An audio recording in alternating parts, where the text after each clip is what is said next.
Praise the Lord. Everybody say, praise the Lord. Praise the Lord. So, napakabuti ng Panginoon muli at pinaintulutan niya muli tayo na magtipon sa ating bahay-sambahan. Praise the Lord. And kamusta naman po ang bawat isa sa atin? Okay naman? O may pinagdadaanan? So, ang sagot niyan ay ang i-discuss natin mamaya. Praise the Lord. And muli, ako si Brother Gilbert, yung teacher nyo sa gabi this night. And last week, we discussed about giving. Diba? Kung naalala nyo pa yung giving. Ano ba yung tatlong uri ng pagbibigay? Yung una nating diniscuss doon is the spontaneous giving. Yung ibig sabihin nun, yun yung mga unplanned giving natin. Yung nagbibigay tayo na wala sa plano, no? Or mga biglaan. No?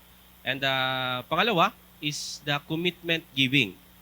Yung commitment giving, yun naman yung pagbibigay natin na nakaplano. Ibig sabihin, yung mga commitment natin like pledges, no? Ating World Mission Fund, ministry monthly dues, no? And mga young people, no? Yung piso per day. And yung sacrificial giving naman, yung pangatlo natin, yung pagbibigay natin ay kabilang doon yung ating ikapo. No? It is a sacrifice. Why? Because kung titingnan natin ay kinita mo yun, but it is a sacrifice to give, to bring back ulit sa Panginoon. And tonight, mga kapatid, no, I just want to greet each and every one of you. Precious name to Lord Jesus Christ. Magandang gabi po. And sa ating mga kasama, o mga kapatiran natin online, mga bisita natin online, magandang gabi po. And welcome to our Bible study. Praise the Lord. And tonight, before we start, let's ask God, no, the presence and the wisdom and also the heart, no, na mabigyan tayo ng Panginoon na maging mapagbigay, no, sa Kanya, no, and maintindihan natin yung salita niya. So let's bow our head. Praise the Lord, my Father God. We thank you, Panginoon, once again, Lord, for all your goodness and mercy, God. Salamat, Panginoon, for this privilege, Lord, na ibinigay mo sa amin, sa bawat sa amin, Panginoon. At muli kami, Panginoon, dito sa bahay mo sambahan, Panginoon, upang mag-aral ng iyong salita, Panginoon. God, I pray tonight, Lord, buksan mo ang bawat puso, ang bawat isipan, Panginoon, sa aming pag-aaralan ngayong gabi, Panginoon. At naway ito, God, ay magsilbi, Panginoon, na kalakasan sa amin, Panginoon, at maging blessing, Lord, sa bawat sa amin. Ganun din po, Panginoon, maging blessing, Lord, for the ministry of your kingdom, Panginoon. God, we thank you once again, and we bring back all the glory and honor to you. In Jesus' name we pray. Amen. Praise the Lord. And tonight, mga kapatid, our topic is about tithing. Tithing is a principle.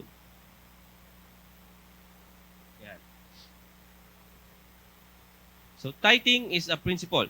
Praise the Lord. Sabi niya nga dyan, tithing, giving God the first tenth of your income.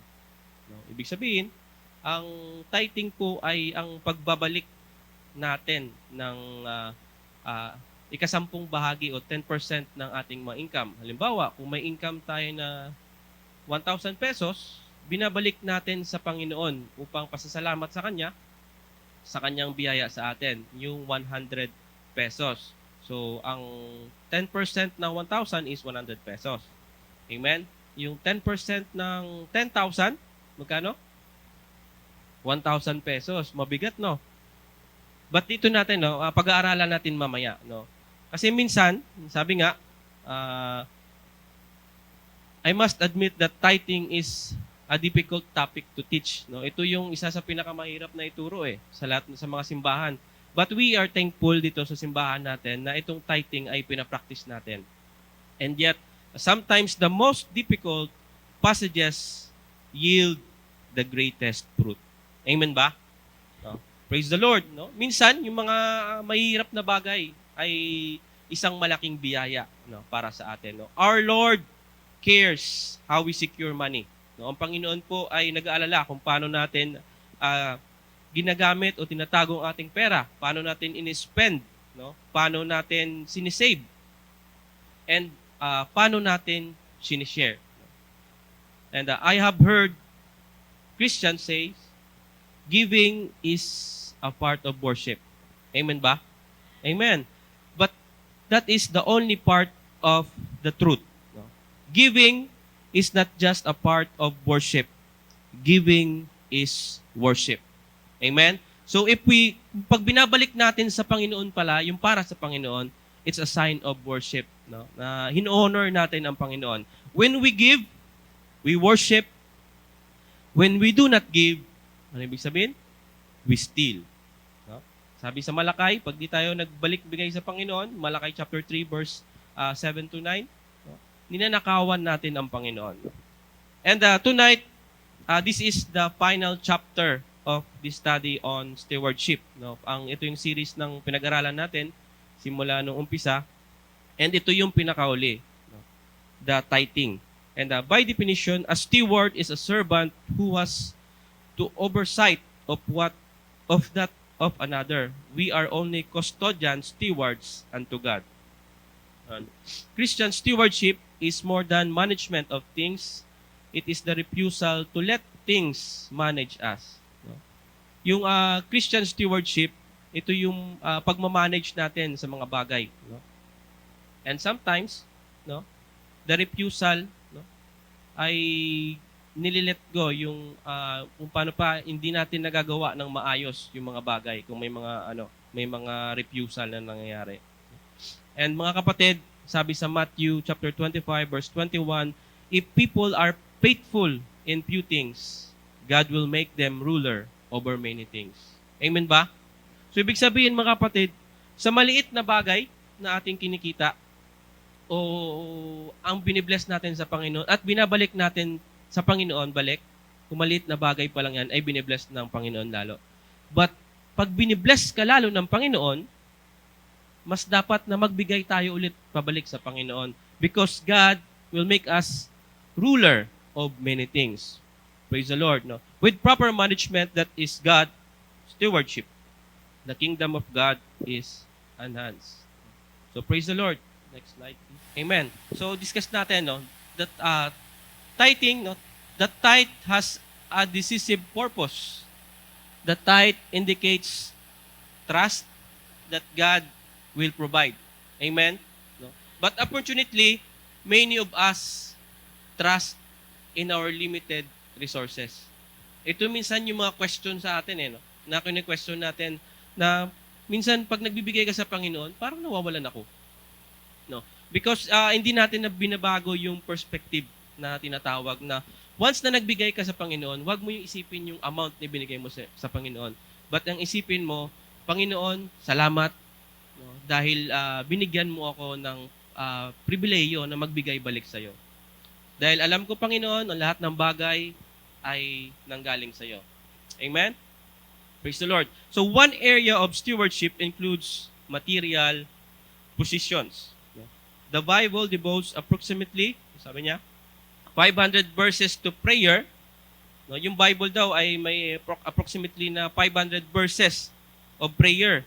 Less than 500 verses to faith, but okay nga yung mga kapatid, over 2,000 verses to money and positions. No? Ibig sabihin lang, pag tinignan mo, alam ng Panginoon na yung magiging downfall ng tao is money and positions.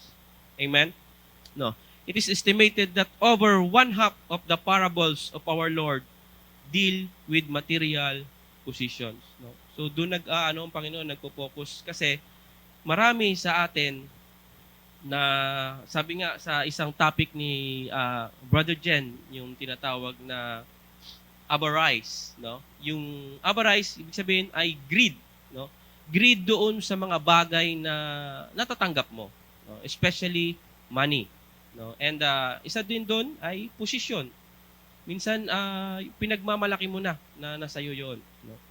Praise the Lord. But Jesus talked about money in 16 out of 38 parables and 1 out of 10 verses in the gospel. No?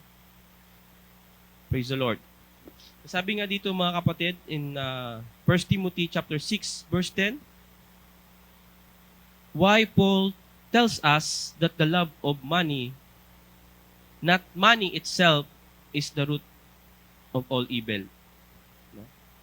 Sabi niya, sinabi ni Paul mismo dito sa ating mga kapatid na ah, paalalahanan na tayo ni Paul na yung pagmamahal natin sa pera, no, ay nagsisilbing ugat, no, sa pagmamahal natin sa evil, no, is the root of all evil, nagiging ugat sa paggagawa natin ng mga masasamang bagay, no.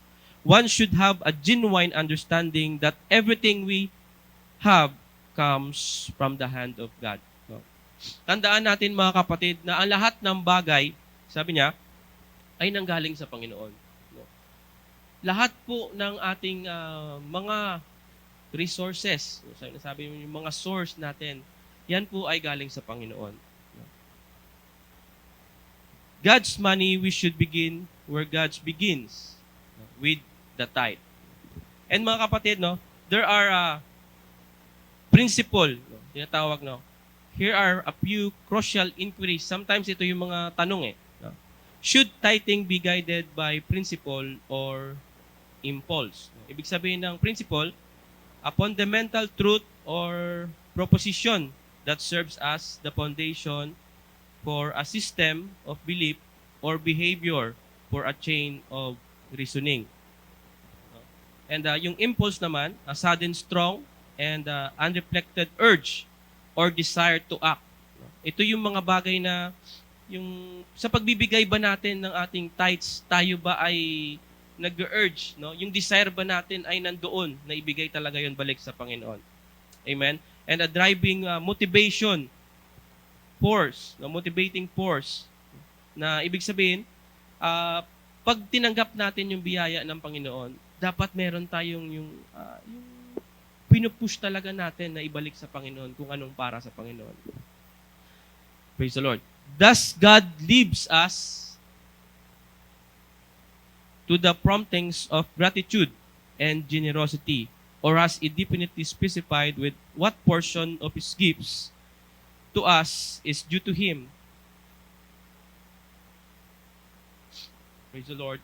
He has not left this important matter undefined, since His word is a lamp unto our feet. No? Then we are not left in darkness concerning our obligation. Sabi nga mga kapatid sa verse in 1 Corinthians chapter 4, verse 2, moreover, it is required in stewards that a man be found faithful. No? Ibig sabihin mga kapatid, isang uri ng stewardship yung pagbibigay natin ng tithes.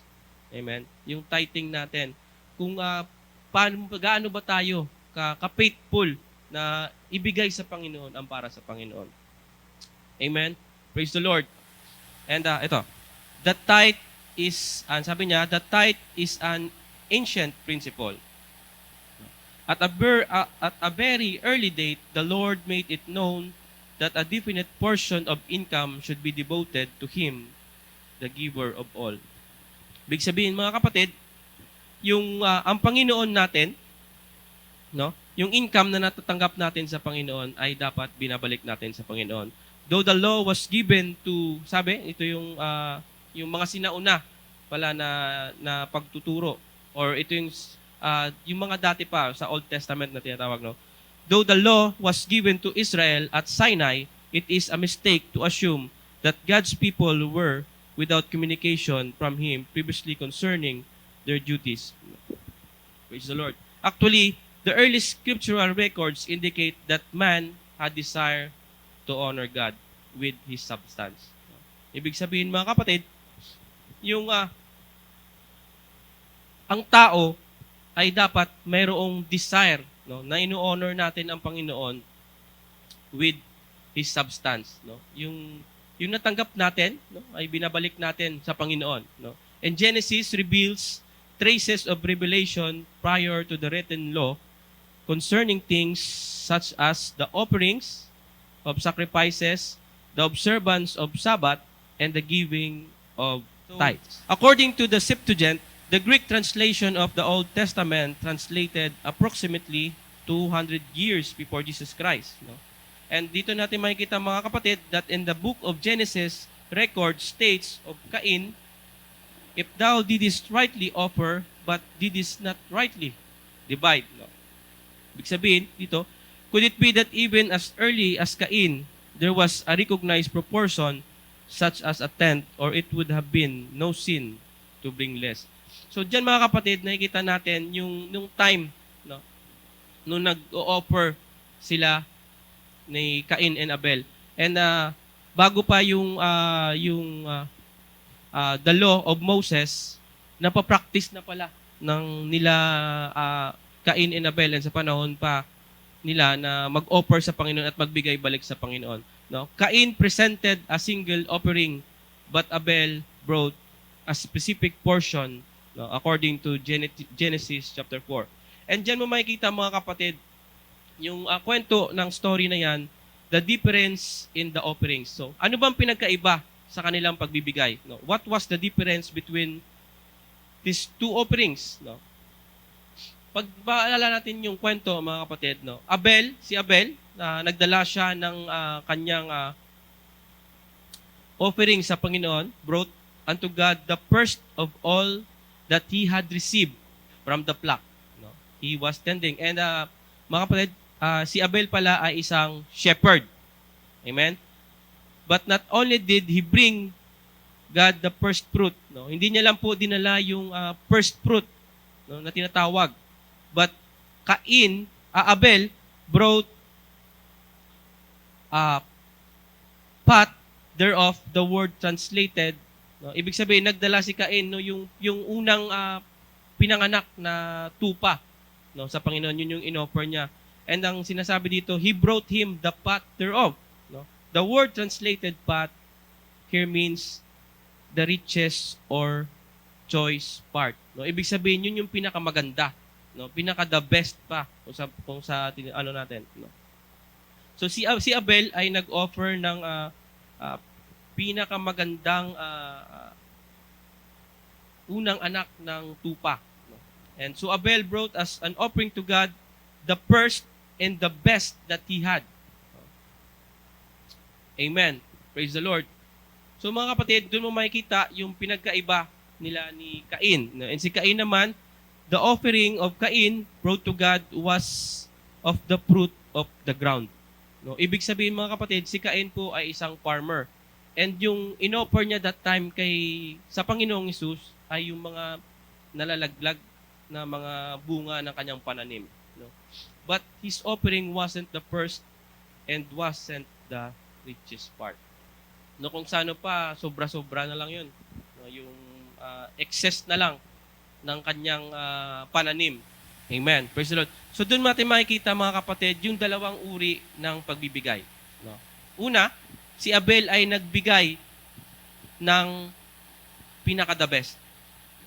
And si Cain naman ay nagbigay ng tira-tira. So ibig sabihin mga kapatid, kung tayo ay may sweldo ng 1,000, yung tithes natin supposed to be doon ay 100 pesos. Amen? But, dahil naggastos ka, bumili ka naman kung ano-ano. So, ang natira na lang ang nagastos mo ay 950. Magkano natira? 50 pesos. So, yun na lang ang binigay mo sa Panginoon. So, itong tatandaan natin mga kapatid, yung principle ng pagbibigay natin ay dapat unahin natin ang Panginoon. Before anything else. Praise the Lord. No? The tithe is the minimum for giving. So, tignan mo, yung tithe pala ay minimum pa lang sa ating binibigay. No, ibig sabihin, yung 10% pa lang na yon ay minimum lang sa ating binibigay sa Panginoon balik. No? Iba pa yung mga offerings natin. No? Praise the Lord.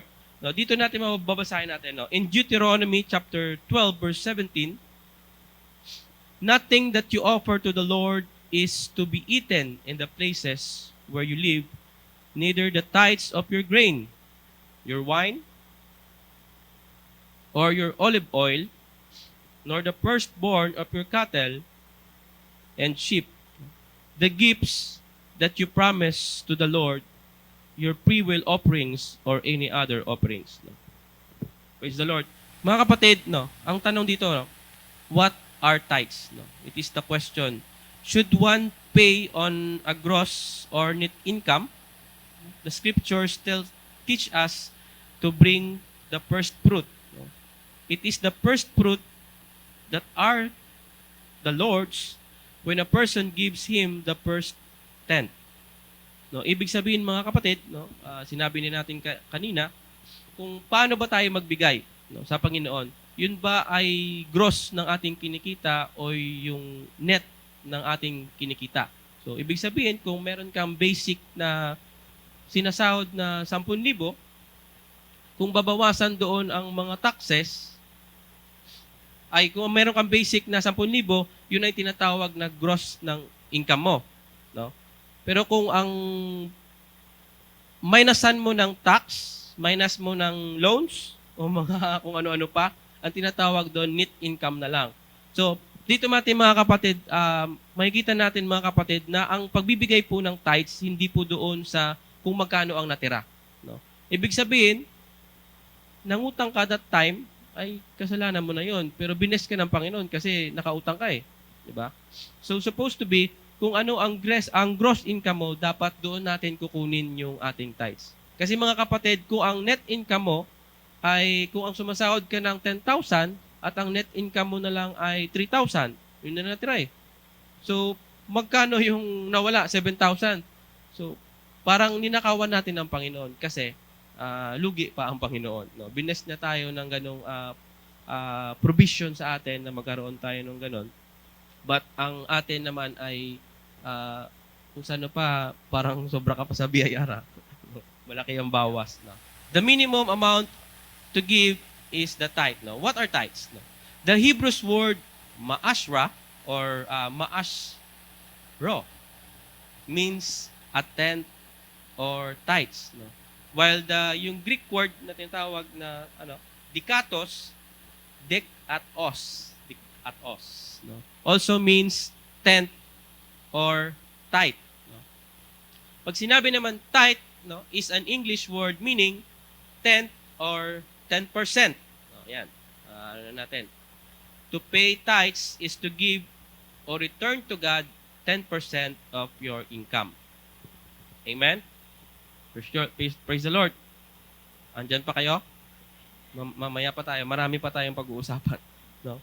And dito natin mga kapatid, no, yung meron tinatawag na minsan pag nagbibigay tayo, akala natin, no, God blesses the 9/10 that remain with the individual. No? Pag nagbigay ka mga kapatid, yung natitira sa'yo, ay yun yung mas binibless ng Panginoon. Kasi sometimes, kung na-experience nyo na to, na yung sakto lang yung pera mo and kailangan mo din ibigay yung tithes mo. So, nagbigay ka ngayon ng tithes, binawasan mo, halimbawa, ay yung 5,000, binawasan mo ng 1,000 kasi 1,000 yung tithes mo, kung 10,000 yung income mo. And binigay mo balik sa Panginoon yung 1,000 kasi yun yung para sa Panginoon. And may natira ka na 4,000. Sometimes yung 4,000 na yun, kailangan mo siyang i-budget para makaabot sa next na sahod mo. Amen? And yun minsan yung yung natitira na yun yung binibless ng Panginoon na magkasya doon para umabot ka doon sa pangangailangan mo sa susunod na sahod. And meron naman na isang nagbibigay, no? Ay kulang yung binigay niya. So itinabi niya yung sobra.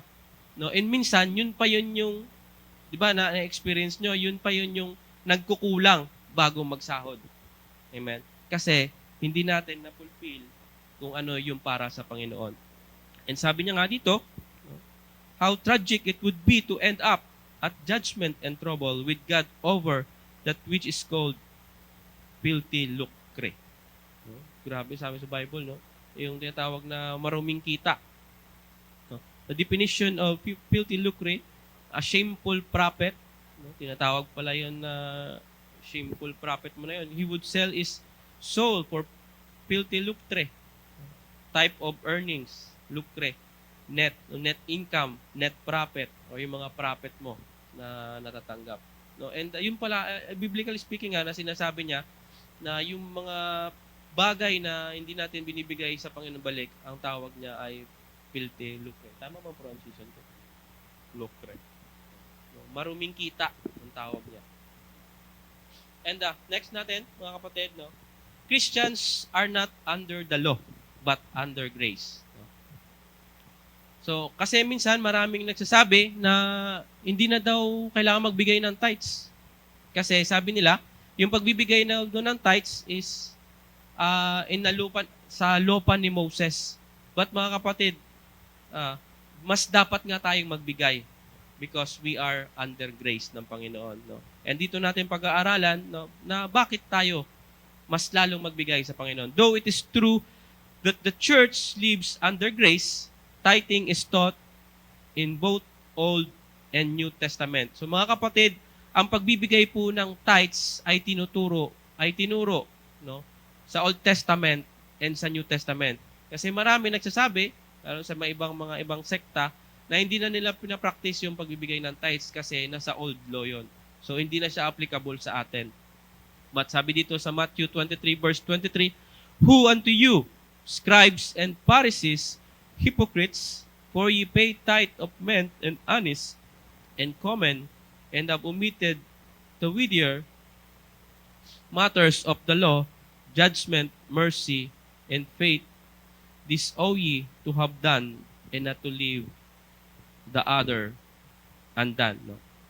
Sinasabi niya mga kapatid, yung weightier means of great seriousness and importance. No?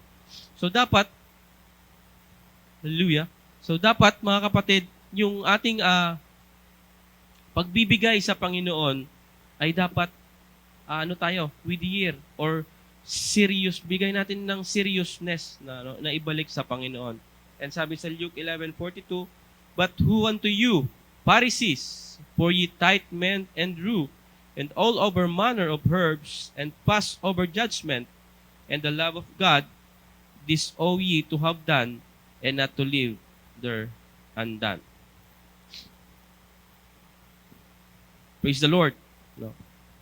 And dito mga kapatid, no, ating pag-aaralan, no, in the book of Hebrews, if you have your Bible, in the book of Hebrews chapter 7, verse 4 to 10. No? Tignan ninyo kung gaano kadakila si Melchizedek, no, yung anak ni Brother Joby. No?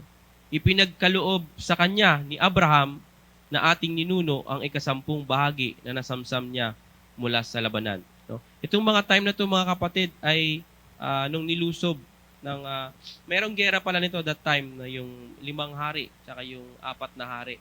No? Nung nilusob nila yung sa Sodoma, and dito ay na-capture yung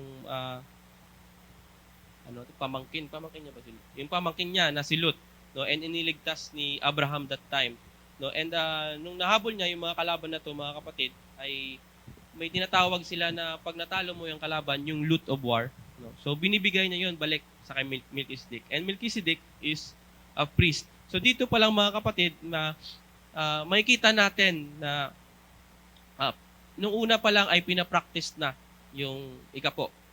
Amen? And in the New Testament, sinabi din ito sa Hebrews, it is a New Testament na sinasabi na binalik ni Abraham, no, yung ikapo kay Melchizedek. At nagbigay siya na ikapo kay Melchizedek.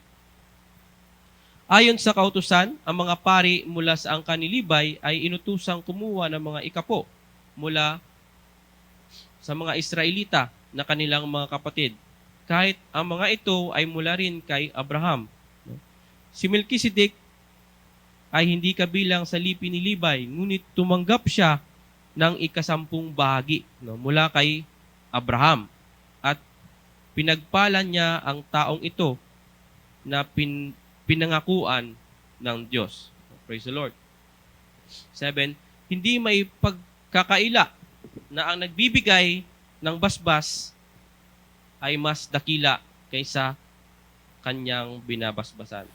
Ang mga Levita na tumanggap ng ikasampung bahagi ay may kamatayan, ngunit buhay si Melchizedek ayon sa kasulatan.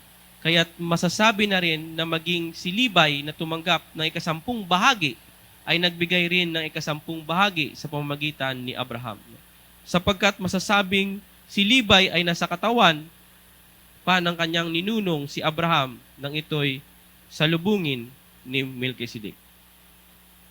And dito mga kapatid, no, sa 1 Corinthians chapter 9 verse 9 to 14, no, sabi diyan, "For it is written in the law of Moses, you shall not muzzle an ox when it treads out the grain, it is for oxen that God is.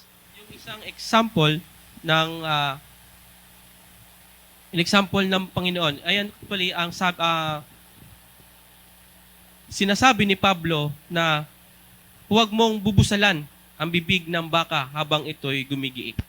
Yan po ay that time na kung paano sila mag ng palay, yung thread. So nilalagyan nila yung tinatawag na oaks. Mga kapatid, yun yung may sungay, diba? Na baka. Tapos may nilalagyan ng kahoy dito that time. And pinapaikot yan para yung pwedeng mais or mga grains na yung tinatanggal sa tawag nito? Sa mga stem niya para matanggal. And yung mga nalalaglag na yun, mga kapatid, ay kinakain yon ng baka o yun ng ox pala. Na kinakain ng ox. Habang siya ay umiikot, kumakain din siya. And dito sinasabi sa verse na yan na huwag mong bubusalan ang bibig ng baka habang ito'y gumigiik. No? Habang gumigiling daw siya o nagtitreading siya, ay huwag mong bubusalan yung kanyang bibig, no? Para makakain siya. And dito natin makikita, mga kapatid, sa 10, sinasabi dyan, does he not certainly speak for our sake? It was written for our sake because the plowman should plow in hope and the thresher thresh in hope of sharing in the crop. Ibig sabihin, mga kapatid, no?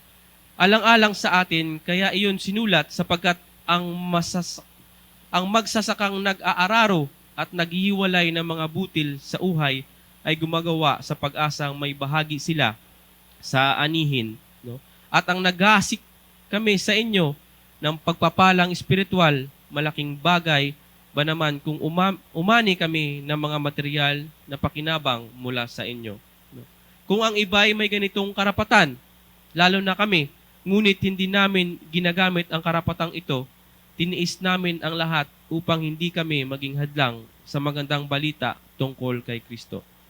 Basahin ko na tuloy-tuloy, mga kapatid. Hindi ba ninyo alam na ang mga naglilingkod sa templo ay tumatanggap ng pagkain mula sa templo? At ang mga naglilingkod sa dambana ay may bahagi sa mga handog na nasa dambana. Sa 14, sa ganyan ding paraan, ipinag-utos ng Panginoon na ang mga nangangaral na magandang balita ay dapat matustusan ang ikabubuhay sa pamagitan ng magandang balita. Basahin natin sa English. In the same way, the Lord commanded that those who proclaim the gospel should get their living by the gospel. So doon mo makikita, mga kapatid, yung principle na tinatawag na dapat tayo magbigay ng ating ikapo. No? Kasi pag titingnan natin yung nangangaral, yung pastor natin, no? Usually yun yung mga question ng iba, napupunta lang naman sa pastor yan, panggastos ng pastor yan, hindi po. No? Unang-una, ang pagbibigay natin balik ay ino-honor natin ang Panginoon. No? Dahil mahal natin ang Panginoon. And yung 14 na yan na sinasabi ni Pablo para magpatuloy naman yung gawain ng Panginoon, dapat nating bigyan din, no, balik, no, ibalik natin sa kanyang tahanan, no. And yung tatanggap niyan, siyempre para pagpalain din yung manggagawa ng ating simbahan, no. Because, mga kapatid, kung wala po tayong binibigay at wala po tayong binibigay lagi na ating ikapo, ano kaya sa tingin niyo mangyayari sa ating pastor? No? Matutuwa ba kayo na makita si Pastor Alan na payat? No? Si Sister Tata nangangayat? So, hindi po. No? Kasi, mga kapatid, sometimes tignan din natin, no, yung ating pagbibigay sa Panginoon. No? Yung reflection ng ating pastor ay reflection na rin natin. No? Kung paano natin inaalagaan ng ating mga pastor, ibigay natin yung the best. No? Kasi ino-honor ng Panginoon yung mga tao na inaalagaan ang manggagawa ng Diyos. Amen? So, praise the Lord. So, handa na ba kayo magbigay ng inyong mga ikapo? Amen. Praise the Lord. No? Sabi niya nga dito, sa Luke chapter 8, verse 12, no? I fast twice in the week. Ito po yung para sa iyo. I give tithes of all that I possess. So, next. Tithes this oath ye to have done and not to live. So ito natin, pag-aaralan naman natin mga kapatid, yung failure to tithe. So kanina, pinag-aralan natin kung paano tayo magbigay at ang pagbibigay hindi lang po ay sa lumang tipan but sa bagong tipan, no, pina-practice din ng ang pagbibigay. Bakit?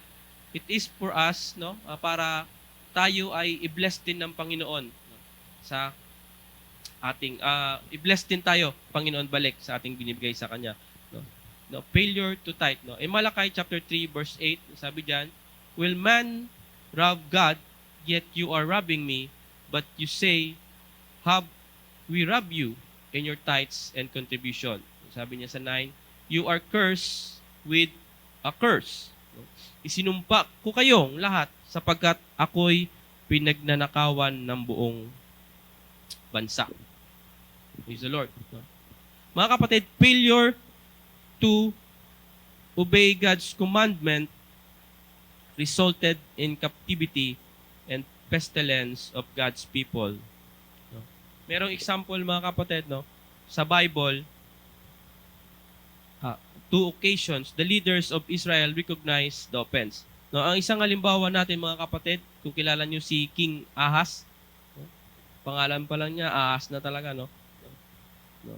King Ahaz, a king of Judah, defiled the temple by sending the temple's gold and silver to the king of Assyria, no, to gain his favor and help, no. Kung para sana sa Panginoon o para sa mga tao doon sa Israel, ang ginagawa niya, binibigay niya doon sa Assyria, no, para maka-gain siya ng favor tsaka tulong doon. Hindi naisip ni King Ahaz na yung mga bagay na meron siya ay galing sa Panginoon. The sins of King Ahaz, which caused God to condemn his time as king, were that he did not do what was right in God's eyes. No? Dahil na-condemn dito mga kapatid si King Ahaz dahil hindi niya sinusunod, no? Hindi siya naging obedient doon sa pinapagawa ng Panginoon. And kasi mga kapatid, that time, yung pagbibigay ng ikapo ay ibinigay sa mga taga-Israel, sa mga taga-Israelites, ng mga taga-Israel para sila i-bless lalo. Amen. No? And the first was Hezekiah. So Hezekiah is the son of King Ahaz, no? Who overturned the errors of his father Ahaz and caused the temple to bring tithes and offerings into the Lord. No? And in 2 Chronicles 29:32, sabi dito, 31 to 32, then Hezekiah said, you have now consecrated yourselves to the Lord. Come near, bring sacrifices and thank offerings to the house of the Lord. And the assembly brought sacrifices and thank offerings, and who were of a willing heart brought barns of offerings. The number of the burnt offerings that the assembly brought was 70 bowls, 100 rams, and 200 lamps. All these were for a burnt offering to the Lord. So, ibig sabihin mga kapatid, no, yung pagkakamali ni King Ahaz, no, ay binago ng kanyang anak na si Hezekiah, no. Para bumalik yung pagpapala ng Panginoon, ay ginawa niya yung kautusan ng Panginoon na ibigay yung para sa Panginoon. So, kaya si Hezekiah ay nag-gather ng mga offering na ibalik sa Panginoon that time. And the second, mga kapatid, is Nehemiah, who returned to Jerusalem to build the walls and repair the temple.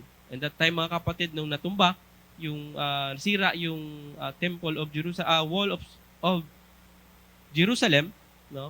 Ni-restore po yon ni Nehemiah. And he also reinstated the tithe. No? So para ma-install na yan, siyempre kailangan ng tulong that time. No? So nagtulong-tulong sila. In each of these instances, when the practice of tithing was reestablished, the blessings of the Lord follow. So, ibig sabihin mga kapatid, kung tayo ay nagkakamali na noon o hindi natin ginagawa yung bagay, no, na ah, bagay na pagbibigay na ikapo natin sa Panginoon, pwede pang magbago, no? Because sinasabi nga dito, no, sa kwento ni Hezekiah, ni Nehemiah, ay pwede pang i-reestablish yung blessings ng Panginoon, no? Reestablish the blessings of the Lord followed. Ito pa mga kapatid, no? If one does not pay tithes today, tandaan natin yung salita ni Haggai. Yan.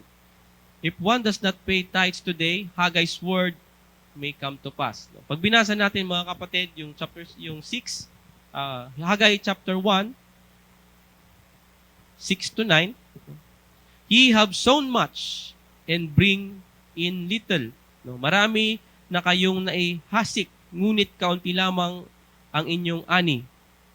May mga pagkain nga kayo, ngunit kakaunti naman at hindi makabusog. May alak nga kayong naiinom, ngunit hindi naman sapat upang magbigay kasiyahan. May damit nga kayong naisusuot, ngunit giniginaw pa rin kayo sa taglamig. Kumikita nga ang manggagawa, ngunit kinukulang pa rin siya. So dito natin mga kapatid, no, pag nag-fail ka sa tithes, no, pag di ka nagbibigay, ito yung mga nararamdaman mo o nararanasan mo na kinukulang ka pa rin. Minsan may damit ka pero nilalamig ka. And meron kang magpagkain pero hindi ka nabubusog. Walang satisfaction. Alam ba ninyo kung bakit ganyan ang nangyayari? Basahin natin sa 8. Hindi ako nasisiyahan sa mga ginagawa ninyo. Kaya pumunta kayo sa kagubatan at kumuha ng mga trosong gamitin sa muling pagtatayo ng templo upang ako ay masiyahan at doon ay mabigyan ng karangalan. Amen? At umasa kayong aani ng masagana, ngunit kayo'y nabigo at ang kaunting ani na inuuwi ninyo ay akin pang isinambulat. Ginawa ko iyan sa inyo sapagkat abalang-abala kayo sa pagpapaganda ng inyong mga bahay. No? Samantalang ang templo ng aking tahanan ay pinapabayaan ninyong wasak. So, napaka-importante mga kapatid na tayo ay nagbibigay honor sa Panginoon sa pamagitan ng ating pagbibigay ng ikapo.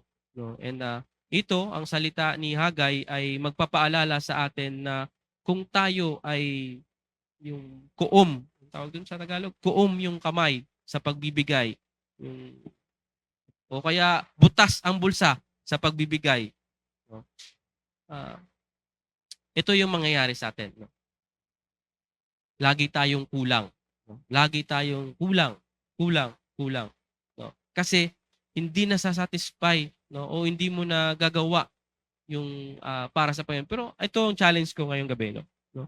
Subukan yung ibigay kung anong para sa Panginoon. No? Sabi ng Panginoon, no? Sabi nga ni Brother Ray kanina, no, yung kwento niya, nung nagbigay siya ng 10 piso doon sa pulube, ay biglang binasya agad ng Panginoon. No? From 10 pesos, nung pagbaba niya ng kabilang hagdanan na, nakapulot siya ulit ng 100 pesos. So, napakabilis ng blessing ng Panginoon. No? If your heart is pure, no, yung puso mo ay pure sa pagbibigay sa Panginoon, ang Panginoon po ay hindi makakalimot. No? Kailanman. Kaya, ito, ang pag-aaralan natin, yung pinaka-last topic natin, why tithe? No? Bakit ba tayo nagbibigay ng tithe? Number 1, mga kapatid, to honor God. Ibig sabihin, yung pagbibigay natin ng ikapo, mga kapatid, ino-honor natin yung Panginoon. No? Sabi niya sa Matthew 22 verse 21, they say unto him, Caesar, then said he unto them, render therefore unto Caesar the things which are Caesar's, and unto God the things that are God's. No? Dito mga kapatid, that time ay sinasabotahin nila to ang Panginoong Hesus na kung paano siya magturo, no? And nagpadala actually dito ng tao yung mga Pariseo para tignan kung paano magturo ang Panginoon. And sabi niya nga dito sa dalawa, nung nagtanong, magbigay kayo na ibigay nyo yung para kay Kaisar. Kung sa atin mga kapatid, ito yung tawag nila dito sa Tagalog, emperador, hindi po yung inumin yung emperor, no, emperador, no, tugon nila. And kung gayon ibigay ninyo sa emperador ang para sa kanya at sa Diyos ang para sa Diyos, no. Ibig sabihin, mga kapatid, ibigay nyo yung tax natin, no? Ibigay natin. But ibigay din natin yung para sa Panginoon. Amen? Praise the Lord, no? And sabi niya sa Leviticus 27:30, and all the tithe of the land, whether of the seed of the land or of the fruit of the tree, is the Lord. No? Ay sa Panginoon. It is holy unto the Lord. No? Lahat na ikasampung bahagi, maging binhi o bunga ng pananim, ay nakakalaan kay Yahweh, ay nakakalaan sa ating Panginoon. And pangalawa, mga kapatid, dito, bakit kailangan natin magbigay ng ating ikapo? To show one's love. No? Praise the Lord, no? Tithe is only a part of one's giving. Kaparte lang to ng ating pagbibigay. It is to be given cheerfully with love. So sabi nga, God loveth a cheerful giver. So, una, to honor God. Pangalawa, to show one's love. And ang pangatlo, mga kapatid, to fulfill an obligation. Praise the Lord. No? In Matthew 23, verse 23, who unto you, scribes and Pharisees, hypocrites, for ye pay tithe of men and anise and common, and have omitted the weightier matters of the law, judgment, mercy, and faith. This owe ye to have done, and not to leave the other undone. Sabi niya dyan, mga kapatid, no? Saying that it was something they owe to have done. No? Ibig sabihin, mga kapatid, ng owe, the word owe expresses an obligation or duty. No? So, ibig sabihin, mga kapatid, no? Kailangan natin. No? Ito ay obligasyon natin na ibalik sa Panginoon ang para sa Panginoon. And number 4, mga kapatid, to help one escape the condemnation of not paying. No? Sabi nga kanina sa Hagay na yon, no? sa Book of Hagay, no? Para maiwasan natin na makondem. Kasi sabi sa Malakay chapter 3 verse 8, most people are honest and pay their debts.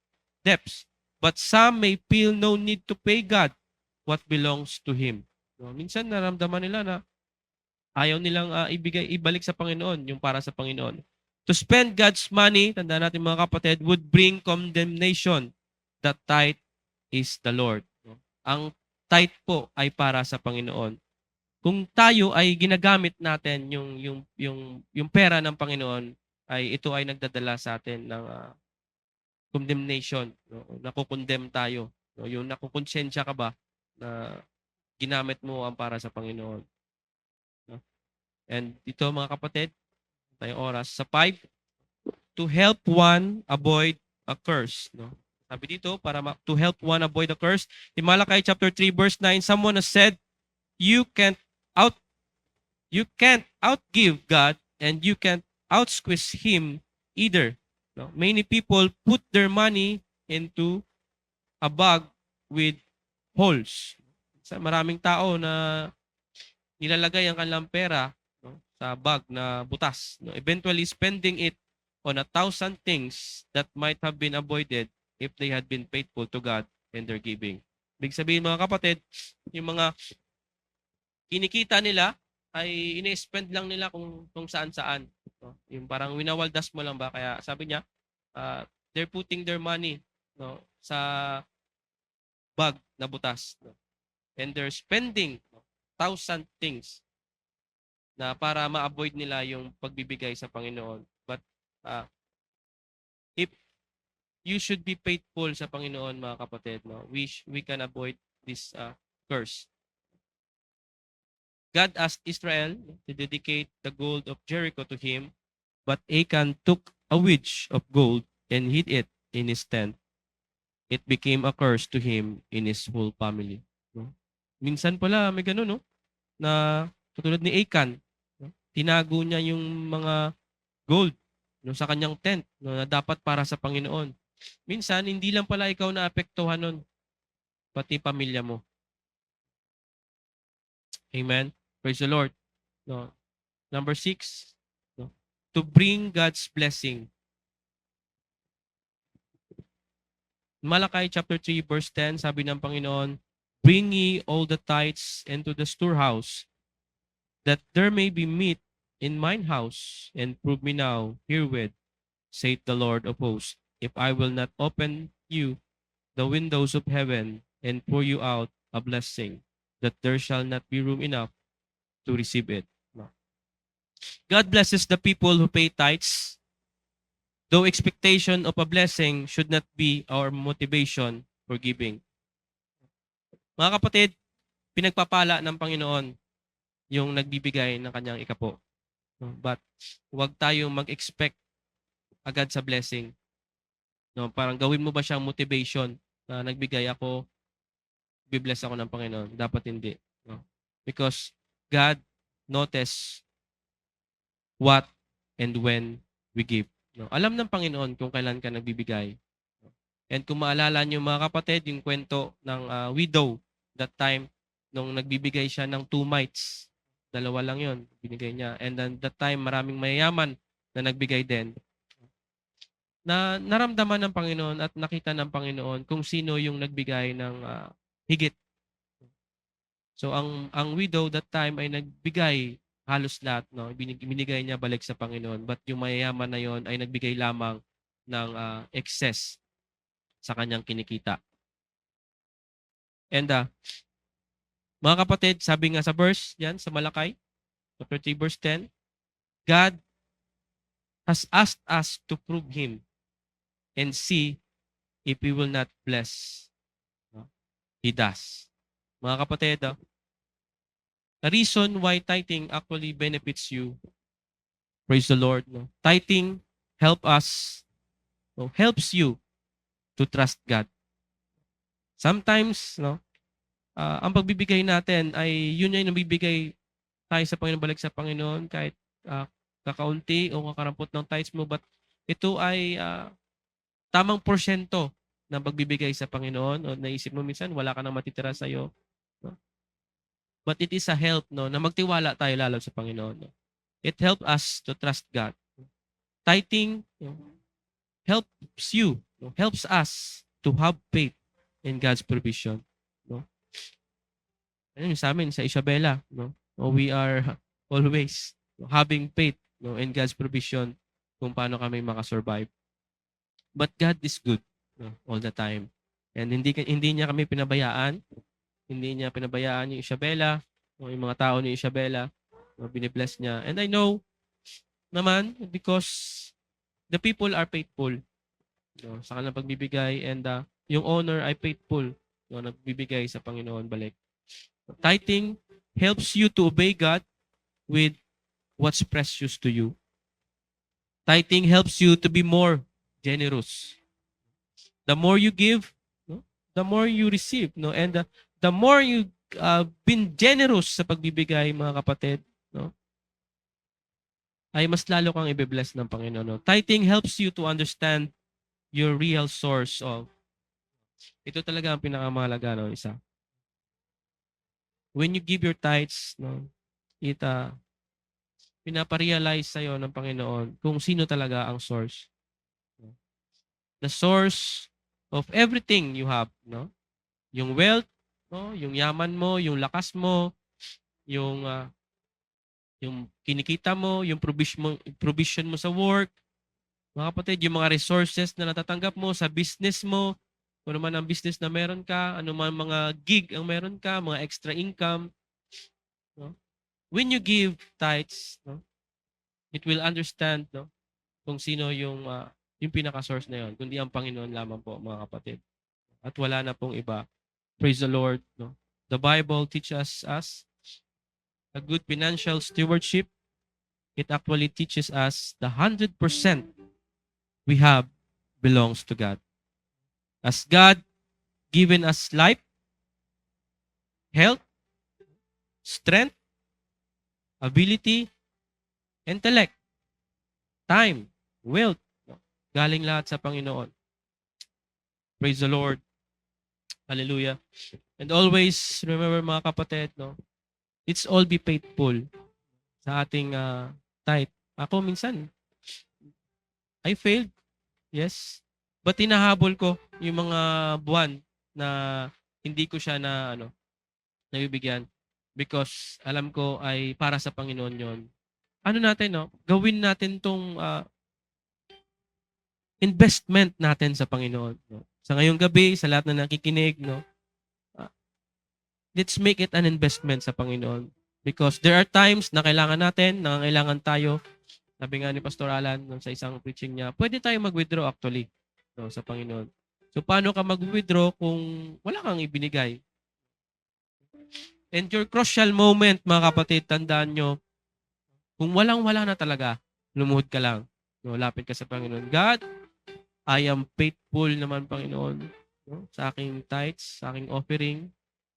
And Lord, kailangan ko.